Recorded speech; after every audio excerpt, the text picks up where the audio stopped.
Selamat hari Minggu, Jumat Tuhan. Kita kembali berjumpa kembali di hari Minggu ini. Kita akan memuji menyembah Tuhan. Kita percaya bahwa Roh Kudus hadir di tengah-tengah kita dan Dia hadir di sini untuk membebaskan kita. Dan hari ini kita akan memuji menyembah Tuhan. Mari kita buka hati kita, harapkan sesuatu terjadi bahwa Roh Kudus bekerja tengah-tengah kita. Firman Tuhan yang kita dengar hari ini, saya percaya bahwa itu firman yang akan membebaskan kita, menguatkan kita, memberikan iman bagi setiap kita. Dan karena itu saya percaya bahwa sewaktu di mana 2-3 orang berkumpul, kuasa Tuhan hadir, Allah hadir tengah-tengah kita. Mari sebelum kita mulai, mari kita berdoa bersama-sama. Bapak, kami bersyukur dan terima kasih untuk hari ini. Kami percaya Engkau hadir di tengah-tengah kami. Engkau hadir tidak atas pujian penyembahan umat-Mu. Dan kami percaya bahwa hari ini setiap kami boleh mengalami jamahan Tuhan. Setiap kami boleh mengalami perjumpaan dengan Engkau. Kami percaya bahwa Roh Kudus hadir dan kami serahkan ibadah hari ini ke dalam tangan-Mu. Mulai dari pertama, pertengahan sampai pada akhir. Ke dalam tangan-Mu Tuhan. Di dalam nama Tuhan Yesus. Haleluya. Amin. Amin. Selamat hari Minggu, Jumat Tuhan. Mari kita memuji dan memuliakan nama Tuhan.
Tiba saatnya kita menyembah Tuhan. Saya ajak Bapak Ibu Saudara untuk menyembah Tuhan bersama-sama.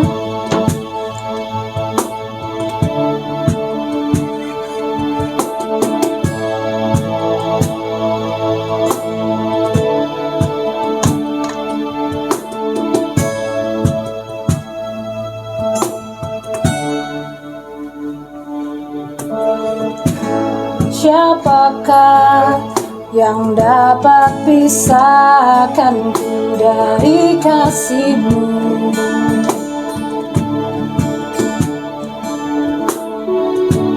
Tetesan darah-Mu buktikan besar cinta-Mu. Sedalamnya lembah di hidupku, Engkau datang mengangkat hidup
Siapakah yang dapat pisahkanku dari kasih-Mu?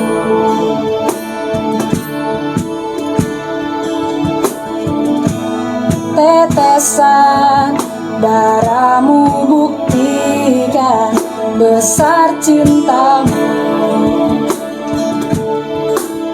Sedalamnya kembali hidupku, Engkau datang mengangkat hidupku. Biarlah cinta di hatiku terus menyala di dalamku. Takkan pernah mampu ku jauh dari-Mu. Engkau alasanku hidup. Setiap musim di hidupku, Engkau ada bersamaku, memberi kekuatan, memberi pengharapan. Engkau segalanya bagiku.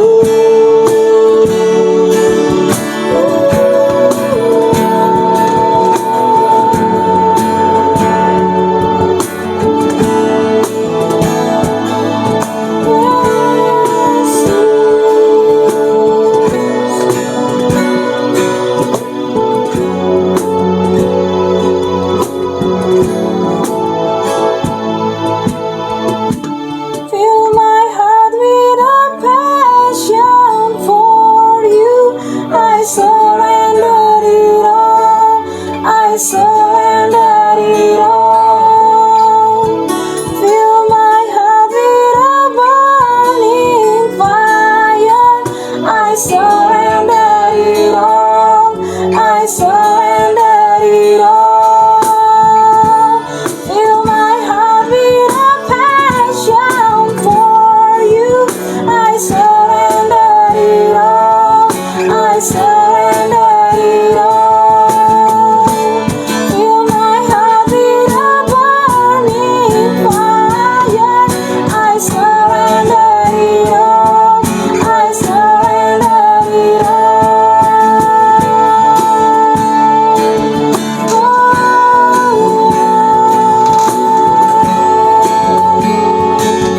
Ku menyembah-Mu Bapa.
jemaat Tuhan, dan kita berjumpa kembali lagi.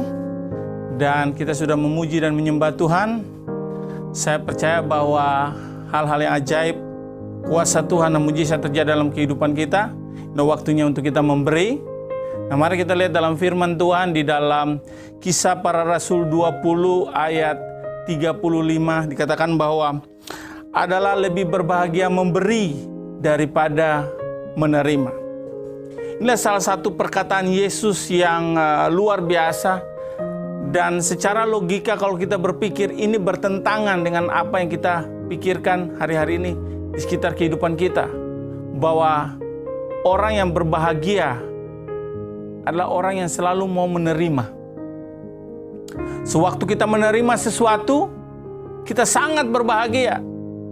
Tapi Yesus katakan di sini bahwa lebih berbahagia memberi daripada menerima.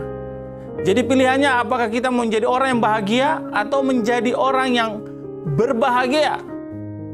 Oleh sebab itu, sewaktu kita mau menjadi orang yang berbahagia, lebih berbahagia dalam kehidupan kita, kita harus belajar untuk bisa memberi.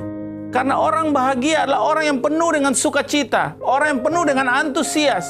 Karena dia berpikir bahwa dia akan melakukan sesuatu, karena dia bukan hanya menunggu bahwa dia kurang, tapi dia melihat dirinya sudah menerima sesuatu dari Tuhan. Nah, mari ini waktunya untuk kita bisa kembali bersama-sama kita ingat. Sewaktu kita sulit untuk memberi, ini waktunya untuk kita mengintrospeksi hidup kita. Apakah kita lupa bahwa selama ini kita sudah menerima banyak sekali daripada Tuhan? Dari mulai kita kecil dan sampai kita besar, kita sudah menerima banyak. Kita sudah menerima berkat Tuhan, kita sudah melihat mujizat, kita sudah melihat pertolongan Tuhan.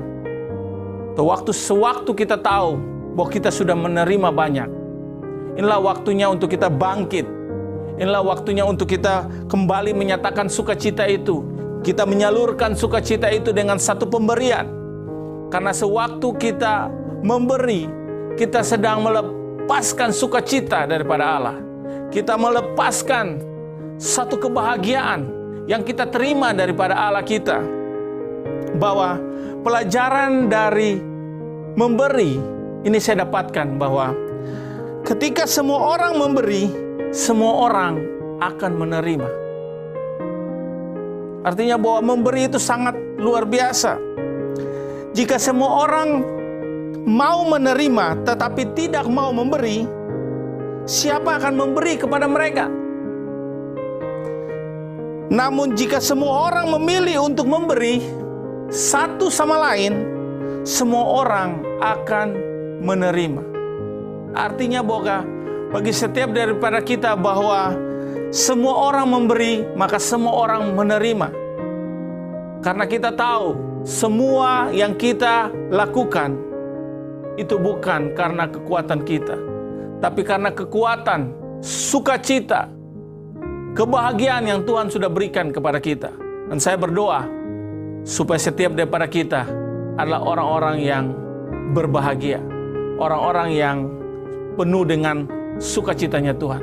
Mari kita berdoa.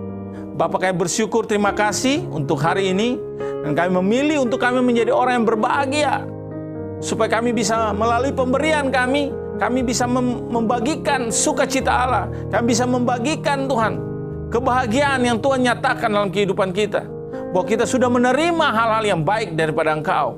Terima kasih Tuhan, kami percaya bahwa setiap daripada kami sudah diberkati oleh Engkau, dan waktunya untuk kami mau memberi, biar kami belajar untuk bisa melepaskan sukacita melalui hidup kami, melalui pekerjaan Tuhan dalam rumah ini, dan juga melalui orang-orang di sekeliling kami.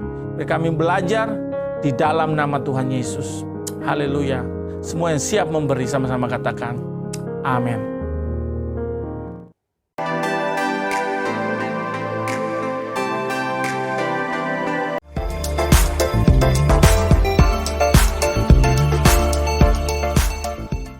Shalom saudara-saudara sekalian, Jemaat Sitri yang dikasihi Tuhan Yesus Kristus. Selamat hari Minggu, dan di dalam ibadah kita pagi hari ini, kita akan belajar tentang peranan dan kuasa Roh Kudus di dalam hidup setiap orang percaya.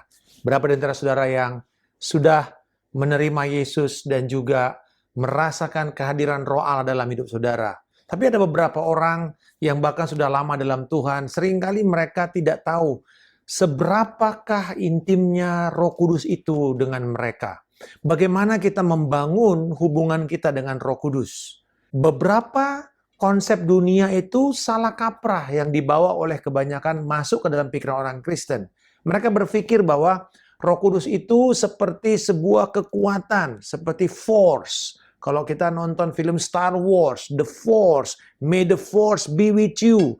Nah, orang berpikir kuasa Roh Kudus itu seperti the force yang mereka bisa pakai, mereka bisa kemas, mereka bisa lemparkan, pakai dan manfaatkan. Dan seperti ini sebuah komoditas atau barang. Tetapi sebenarnya lebih dari itu, bahwa Roh Kudus itu adalah pribadi. Nah, mari kita lihat firman Tuhan pada pagi hari ini dari dua perikop atau dua penggalan ayat, yaitu dari Yohanes pasal yang ke-14 dan juga Yohanes pasal yang ke-16. Tapi sebelumnya, mari kita berdoa. Bapa, kami mengucap syukur pada pagi hari ini. Terima kasih Roh Kudus bahwa Engkau yang akan membuat firman yang tertulis ini kepada firman yang hidup, yaitu Kristus. Dan membawa kami kepada kebenaran yang akan memerdekakan kami dan mengerti akan kuasa kebangkitan Kristus yang akan mengubah kehidupan kami dan melakukan pekerjaan seperti bahkan lebih besar daripada apa yang Engkau pernah lakukan di bumi ini. Di dalam nama Tuhan Yesus Kristus kami berdoa. Amin. Saudara-saudara, di dalam Yohanes pasal yang ke-14 ayat 1 sampai dengan ke-6, Yesus menyampaikan kepada para murid-murid. Ini adalah konteksnya mereka sedang makan malam Paskah. Dan di situ kita masih bisa lihat nanti Yudas pamitan, lalu kemudian Yesus berbicara kepada murid-murid setelah Yudas pergi. Dan dia berbicara dan menenangkan hati murid-murid dan mengatakan bahwa Yesus akan pergi dan menyiapkan tempat. Kata tempat ini sebenarnya lebih tepat dipakai kata rumah. Tuhan Yesus menyediakan rumah kediaman kepada kita. Kepada mereka semua yang pada waktu itu akan tahu bahwa Yesus akan mengalami keadaan di mana Yesus mempersiapkan mereka bahwa mereka akan ditinggalkan oleh Yesus. Tuhan Yesus mendorong mereka bahwa mereka akan dijanjikan oleh Yesus hidup bersama-sama dengan Yesus selama-lamanya di dalam kekekalan. Tentu ini membuat sebuah keyakinan kepada mereka dan membangun kesadaran bahwa kalau mereka tahu Yesus itu akan menyertai mereka selama-lamanya, ini kalau hati mereka dalam kegelisahan, tentu ini menjadi sebuah kabar baik. Dan memang Yesus berkata di dalam ayat 27, jangan gelisah hatimu. Jadi ini menjadi masalah kepada kita sekarang nih dalam kondisi pandemik.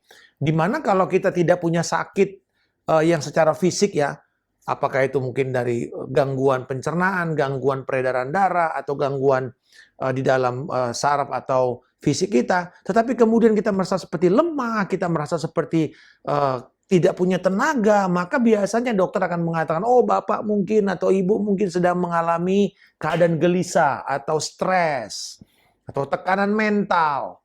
Dan ini yang banyak juga sekarang dialami oleh orang-orang di dalam masa pandemik ini, yaitu ada satu kegelisahan, ada satu keadaan di mana mereka ketakutan, kecemasan. Yesus mengatakan, jangan gelisah hatimu. Dan tetapi karena itu, dia tidak hanya sekedar bilang, jangan gelisah hatimu lalu dia tidak memberikan jalan keluar. Tidak. Yesus kemudian melanjutkan dengan memberikan di dalam ayat yang kita baca ini, yaitu Yesus menjaminkan penolong kepada mereka. Pasal 14 ayat 16 sampai 18, dia berkata kepada kita semua, kepada murid-muridnya, aku akan meminta kepada Bapa dan ia akan memberikan kepadamu seorang penolong yang lain, supaya ia menyertai kamu selama-lamanya, yaitu Roh kebenaran. Dunia tidak dapat menerima dia sebab dunia tidak melihat dia dan tidak mengenal dia. Tetapi kamu mengenal dia sebab ia menyertai kamu dan akan diam di dalam kamu. Aku tidak akan meninggalkan kamu sebagai anak yatim piatu. Aku datang kembali kepadamu. Yohanes 14 ayat 16 sampai dengan 18. Di sini Yesus menggambarkan tentang seorang penolong yang lain. Ini seperti apa? Berarti dia sebenarnya mau mengatakan begini, ada loh Allah tetapi dengan pribadi yang lain. Ini contoh seperti begini. Misalnya saya ingin memberikan kepada saudara, saya janji mengatakan semua orang akan dapat jeruk mandarin. Semua orang dapat jeruk mandarin gitu, saya janji kepada saudara. Tetapi kemudian waktu saya pergi ke pasar, ini jemaat mungkin sekitar 100 orang, lalu kemudian saya ketemu cuma ada 50 jeruk mandarin. Tetapi kan semua saudara sudah saya janjikan untuk mendapatkan jeruk. Lalu akhirnya saya berpikir, oke lah, di situ ada jeruk Pontianak. Oke, masih sama-sama keluarga jeruk. Lalu kemudian saya beli sisa 50 dan saya bilang, saudara-saudara, saya sudah janji kepada Bapak Ibu Saudara-saudara sekalian bahwa saya akan memberikan saudara jeruk mandarin. Tetapi mohon maaf ternyata persediaan hanya ada 50. Jadi kepada saudara akan mendapat 50, sisa yang lain akan mendapatkan 50 jeruk Pontianak. Nah, saudara-saudara, sama-sama dalam esensinya ini adalah jeruk. Tetapi satu jeruk mandarin, satu jeruk Pontianak. Nah, hal yang sama. Allah Putra yaitu Kristus itu memiliki esensi, hakikat, sifat yang sama, nature yang sama dengan Allah Bapa dan juga Allah Roh Kudus, tetapi pribadinya berbeda. Allah Anak bukan Allah Roh Kudus dan Allah Roh Kudus bukan Allah Anak, tapi Allah Anak ada di dalam Roh Kudus dan Allah Roh Kudus ada di dalam Allah Anak. Itu. Jadi penolong yang lain itu begitu. Sifat dan karakter esensinya sama, atributnya sama. Kudus, benar, adil, penuh kasih, maha tahu, maha kuasa itu. Jadi sama, nature-nya sama, tetapi pribadinya berbeda. Nah, di sini dikatakan dia akan memberikan kepadamu penolong. Nah, kata penolong diterjemahkan seringkali penolong atau penasehat, advokat, counselor. Jadi di dalam bahasa Inggris sering diterjemahkan counselor, helper, atau comforter, penghibur. Jadi ada penolong, ada penasehat, ada penghibur. Sebenarnya ini satu kata di dalam bahasa Yunani yaitu kata paraklete. Paraklete itu artinya sebenarnya seorang pendamping, penasehat hukum di dalam sebuah persidangan.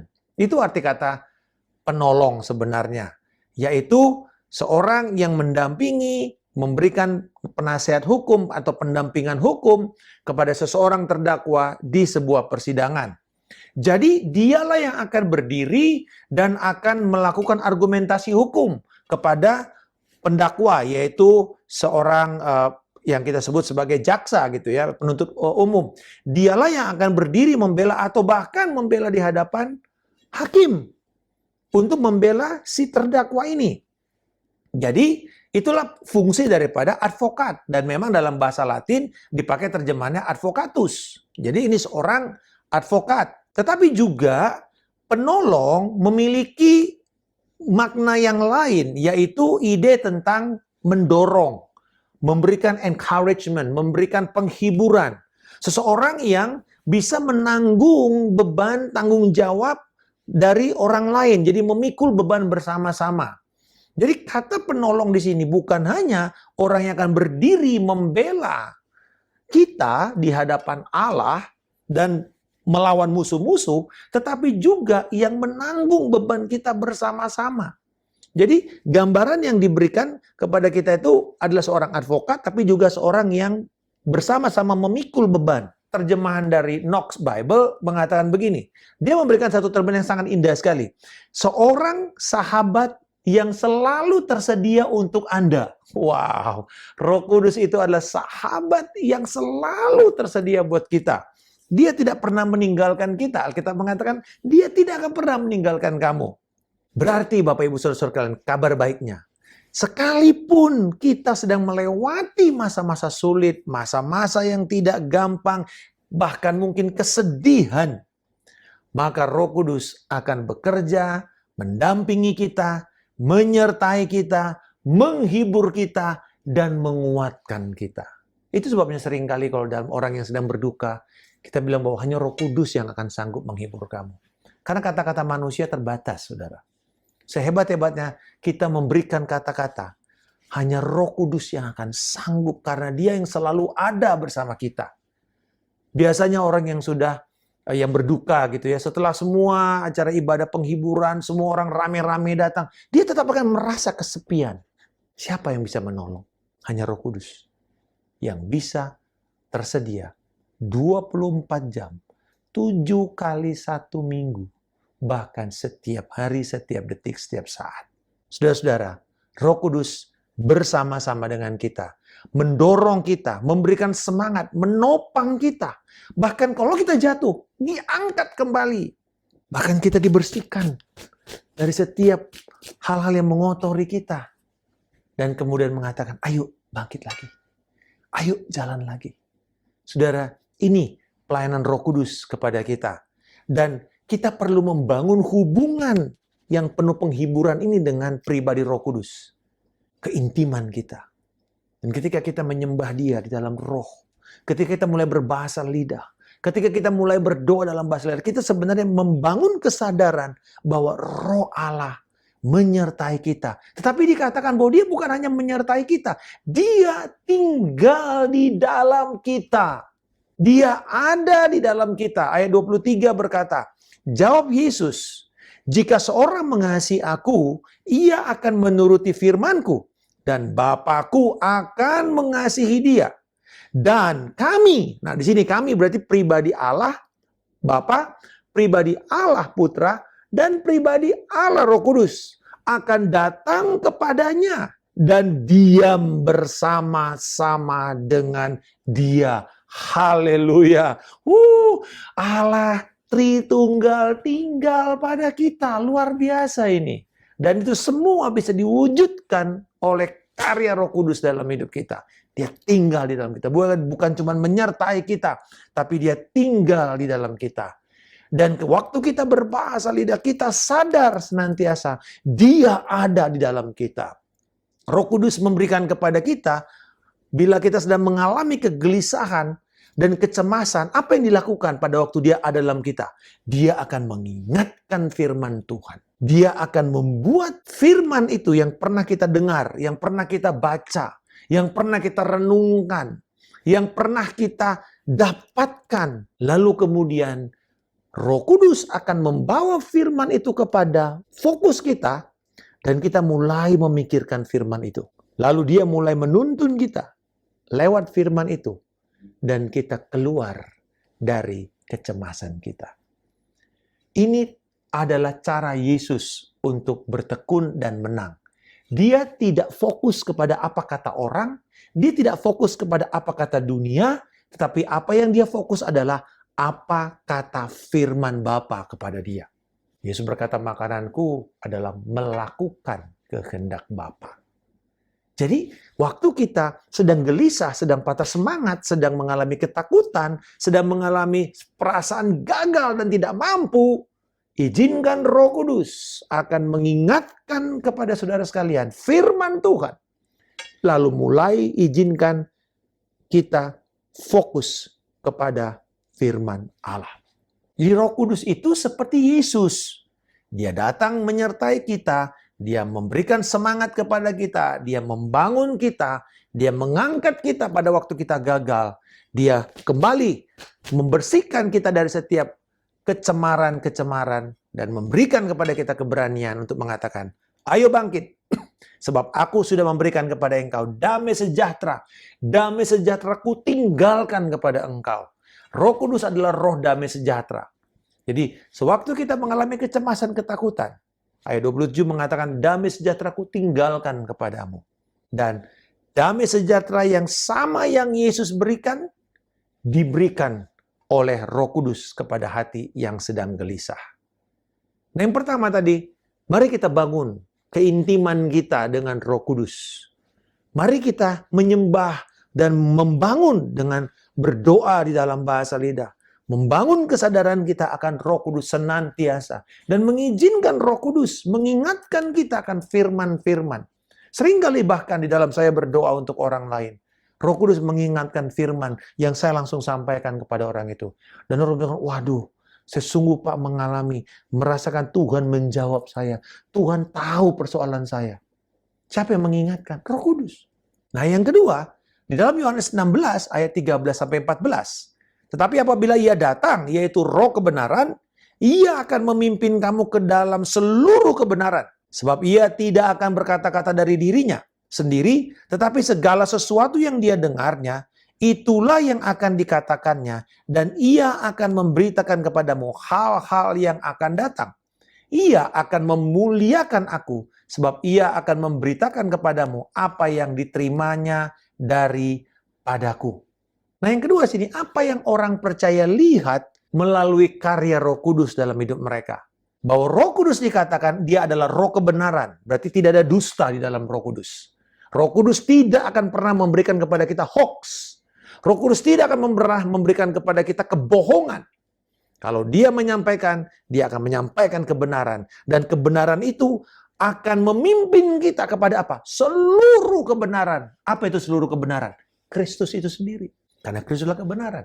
Jadi setiap firman yang kita baca ini, Roh Kudus akan menuntun kita. Dia akan memberikan iluminasi. Seperti kalau mata itu ya kita kabur-kabur dikasih tetes, obat tetes, lalu mata kita jadi jelas. Kita mendapatkan pencerahan. Sehingga sebelumnya kita hanya membaca firman itu sebagai sebuah fakta, mungkin sebuah cerita, narasi. Tetapi kemudian ketika kita mulai membaca dan Roh Kudus mulai menerangi kebenaran ini, roh kebenaran ini, dia akan menuntun kita kepada seluruh kebenaran. Maka kemudian tiba-tiba mata kita melihat kitab suci ini dan kemudian ting, aha, gitu ya, seperti ada lampu nyala, ting, gitu. Itu yang namanya iluminasi. Kita mendapatkan pencerahan dari Roh Kudus. Nah tentu saudara-saudara, bukan berarti kalau kita sudah penuh dengan Roh Kudus, kita berbahasa lidah, lalu kemudian kita nggak perlu Alkitab. Kita nggak perlu membaca pengetahuan rohani. Bukan. Bukan. Karena ini kelemahan banyak orang Kristen. Terutama mereka yang penuh dengan Roh Kudus, mereka berbahasa lidah. Mereka bilang, saya nggak perlu baca Alkitab, saya nggak perlu belajar teologi. Waduh, repot. Karena apa? Karena tetap Roh Kudus akan memakai setiap kebenaran yang kita temui itu buat apa? Buat itu semakin lebih dalam, dan lebih dalam. Semakin saya belajar teologi, bukan semakin merasa besar kepala. Semakin saya merasa, aduh, ternyata apa yang saya alami ini, apa yang saya punya pengetahuan masih cetek. Dan Roh Kudus memperdalam itu. Sehingga kadang-kadang saya berpikir satu ayat saja. Saya nggak bisa bergerak dari ayat itu berjam-jam. Kenapa? Roh Kudus memperdalam pemahaman saya tentang esensi Allah, Kristus, kehidupan kekal, jiwa kita yang memerlukan pemulihan. Ini dia, luar biasa sekali.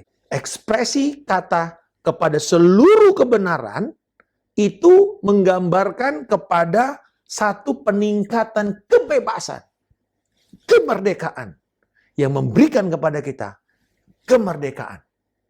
Jadi saya melihat begini, perhatikan lambang Nike. Begini ya, set gitu. Oke, orang Kristen di dalam pengudusan itu seperti orang yang lambang Nike. Dia di sini satu titik ya. Lalu kemudian di titik ini dia dapat kebenaran. Kebenaran itu akan menuntun dia kepada apa? Kepada pertobatan. Dia turun dulu ke bawah. Dia merendahkan hatinya. Dia turun ke bawah, dia bertobat. Lalu dari situ kemudian firman Allah akan menuntun dia kepada janji. Sehingga dia naik kepada iman akan hal tersebut. Nanti sampai di sini, dia akan kembali lagi bertemu dengan kebenaran, dan Roh Kudus memperdalam kebenaran itu dengan membuat dia bertobat dan merendahkan hati, lalu kemudian dia naik lagi ke atas. Dan kemudian sampai di sana, sama lagi. Diperdalam lagi. Dan sampai naik. Tetapi saudara lihat, pertama di sini tadi kita. Dalam, naik, perdalam, naik, memperdalam, naik. Itu. Jadi, ingat ini, TRF. Truth, repentance, faith. Kebenaran, pertobatan, iman. Kebenaran, pertobatan, iman. Kebenaran, pertobatan, iman. Haleluya. Luar biasa ya. Jadi di sini kita akan meningkat pemahaman kita tentang Kristus sebagaimana Roh Kudus menuntun kita dan menyingkapkan kepada kita kebenaran Injil. 1 Korintus pasal yang kedua ayat 9-10 berkata, tetapi seperti ada tertulis, apa yang tidak pernah dilihat oleh mata dan tidak pernah didengar oleh telinga dan yang tidak pernah timbul di dalam hati manusia, semuanya disediakan Allah untuk mereka yang mengasihi Dia. Karena kepada kita Allah telah menyatakannya oleh Roh. Sebab Roh menyelidiki segala sesuatu, bahkan hal-hal yang tersembunyi dalam diri Allah. Jadi dengan Roh Kudus kita bisa memahami setiap keinginan rencana Allah yang sepertinya tidak sanggup kita pikirkan dengan pengetahuan jiwa kita, dengan pengetahuan manusia akademis kita. Tetapi kemudian oleh Roh Kudus, Dia akan membawa kita kepada kebenaran yang hakiki dari Allah dan membebaskan kita. Bahkan penyingkapan ini semuanya tujuannya buat apa? Untuk memuliakan Kristus. Untuk melayani Tuhan. Untuk memberitakan kabar keselamatan. Dikatakan dia memimpin kepada kebenaran. Dia akan menyampaikan apa yang akan ada di depan. Hal-hal yang belum datang, yang akan terjadi. Dan Tuhan memberikan kepada kita hal ini. Kalau kita tahu dari sekarang, luar biasa. Itu sebabnya ketika kita peka dengan Roh Kudus akan mengajar kita melihat dengan mata dan cara melihat dari Roh Kudus itu sendiri. Ada sebuah ungkapan yang mengatakan, apa yang tidak Anda ketahui bisa melukai Anda. Kadang-kadang ada orang yang lama dalam Kristen, dengar firman, tapi dia tidak tahu kebenaran. Justru itu membuat dia hidup kalah dan kalah senantiasa. Tetapi hari ini, izinkan Roh Kudus memimpin kita kepada kebenaran. Dan ketika kita disadarkan akan dosa kita. Nah ini cara kerja Roh Kudus. Ya, saudara-saudara. Bahwa Roh Kudus selalu bekerja dengan cara gini. Dia membuka mata kita. Lalu dia akan menyadarkan kita akan dosa kita. Dan kemudian dia akan mendorong kita untuk naik dengan iman. Itu tadi. Truth, repentance, faith. Dia akan membuat kita sadar akan dosa dan penghakiman ini. Lalu kita bertobat untuk kemudian kita menerima kebenaran oleh iman. Dan bila hari ini Roh Kudus mengingatkan saudara akan dosa dan saudara diingatkan bahwa Kristus yang benar itu adalah standar kita dan bukan yang lain. Dan bila Roh Kudus menegur saudara akan dosa yang menuntun kepada penghakiman, jangan bermain-main. Dengar baik, saya jangan berpikir bahwa kalau saya sudah dalam Tuhan, saya berbuat seenaknya, Tuhan pasti ampuni. Engkau tetap akan mengalami penghakiman sekarang ini. Dan kalau engkau tidak mau bertobat, engkau akan dihakimi dalam kekekalan. Mengerikan.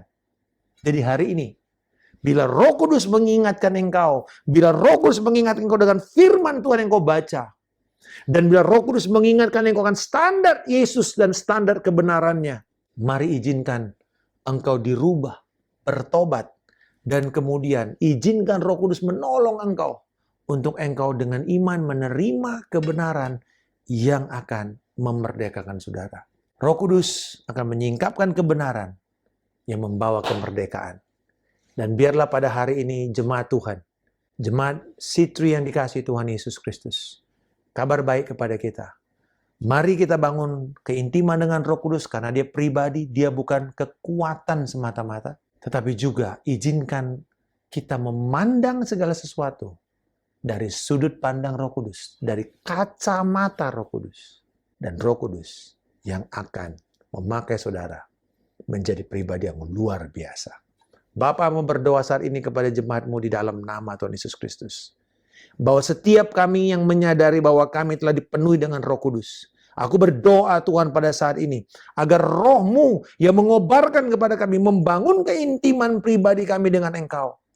Dan terima kasih Roh Kudus bahwa Engkau menghibur kami, menemani kami. Engkau berdiri membela dari setiap tekanan dan serangan-serangan penuduhan di dalam hati kami dan pikiran kami.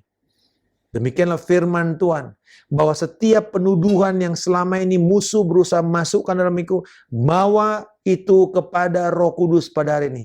Izinkan dia menyingkapkan pikiran itu dan mengatakan bahwa ini satu tuduhan yang bukan dari Tuhan. Dan izinkan dia mengangkat dan melepaskan engkau dan membawa engkau maju berjalan keluar dari rasa tertuduhmu, dan engkau berjalan di dalam kemenangan dengan kepala yang tegak terangkat memuji Tuhan. Dan firman Tuhan berkata, bahwa ini waktunya di mana engkau akan berjalan lebih dalam pengenalanmu akan Tuhan. Dan firman, dan standar Kristus, serta penghakiman, sehingga engkau menjadi semakin peka. Saya melihat bahwa sewaktu engkau mulai terus membangun keintimanmu dengan Roh Kudus, engkau akan melihat ada kuasa prophetic anointing akan mengalir kepada engkau. Dan bahkan engkau akan melihat kepekaan, sehingga Roh Kudus akan mengingatkan engkau akan bahaya-bahaya yang akan datang di masa depan. Dan engkau mulai berdiri hari ini berdoa, dan bahkan membela orang-orang yang sedang berada dalam kesulitan. Jangan gelisah hatimu, sebab damai sejahtera yang kuberikan kepada engkau adalah damai sejahtera yang melampaui segala akal dan pikiran. Di dalam nama Tuhan Yesus Kristus, kami telah berdoa dan mengucap syukur. Haleluya. Amin. Amin. Tuhan memberkati. Selamat hari Minggu.